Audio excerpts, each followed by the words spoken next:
Have you ever found yourself in a stuck or downtrodden place and didn't feel like you had the resources to get out of it? I'm Hannah Mason, and in today's Spark, we're going to be exploring how you can be your own parent.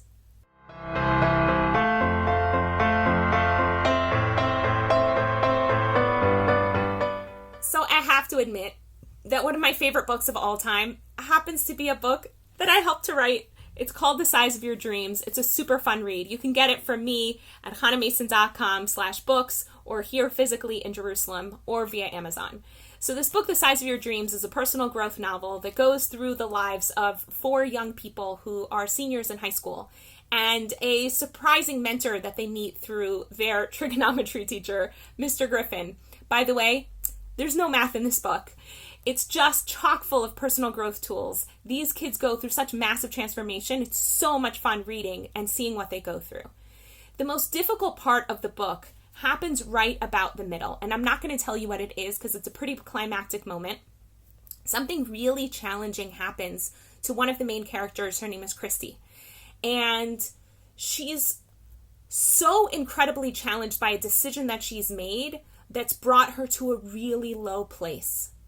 And she does something that I want to bless you and myself to always do whenever we find ourselves in a low place. And that is that she activated the parent in her mind. She activated her prefrontal cortex and asked for help. She didn't just ask for any help. This is what she says. She says, I reached out to you, Kelvin, which is another character who she asks to come over and help her out, because I need help. And I asked myself, of all of my friends, who could help me in this moment? I thought of you. She had seen that this character, Kelvin, had used certain tools to totally change his identity and how he felt about himself. And he wanted Christy to help her go through that same process.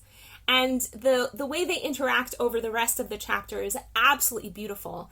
How Kelvin, who was in a really dark place himself earlier on in the book and starting to come to a place of self-acceptance and love and light, is now able to share those same tools with another character, with somebody he cares about but feels like not cool enough, not worthy enough to be a part of her life. And suddenly she's saying, you have something really beautiful to offer me. What Christy did is something I want all of us to do, to activate our prefrontal lobe and to be our own parents. So whenever you find that you're in a dark place, that's the part of you that needs to check in. And you can ask yourself really simple questions. What are things that I can do to nourish myself? I actually recommend that you write a list when you're in a really good place of all of the things that nourish you. Maybe you really like giving yourself a massage, maybe watching a really funny video, maybe picking up the phone and calling a friend, or writing a letter to somebody that you really love. Maybe it's just reading a book that's your absolute favorite comfort book that inspires you. And that's something that I have certain friends who never do. They forget to access their list. And so I won't hear from them for months because it turns out that they were in a dark or depressive episode and they're like, sorry, I just didn't feel like calling. And I'm like, there's got to be a parent up there. There's got to be the parent knocking on you and saying, if you call your friends, that's what's going to get you out of the dark place in the first place. So that's the first thing that I recommend you do, is write a list of all of the things that nourish you.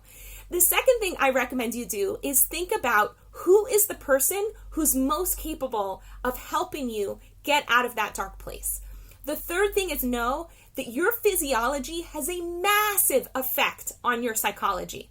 So just force yourself, even though you don't want to stand up, throw your hands up in the air, jump up and down, and scream yes. Right away, you'll notice a massive difference in how you feel. Get yourself running, get yourself to the gym, put on music that makes you happy, and dance around like a crazy loon.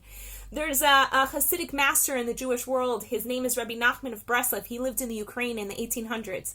He says that being happy is so important that if you have to act like an absolute fool, do it to get yourself there. And the other thing that I recommend you do is to eat food that's nourishing. A lot of times when we're in a dark place, the things we want to eat are the things that are going to make us feel even worse. They're going to produce more acid and more inflammation in the body. So skip the ice cream and the french fries and the pizza and go for Watermelon, right? Watermelon's in season. It's summertime. When you eat that watermelon, it's going to hydrate you. It's going to give you the electrolytes you need. It's going to give you tons of vitamins and minerals, and use that energy as fuel to then go do something that nourishes you, to do that exercise, to pick up the phone and call a friend who inspires you.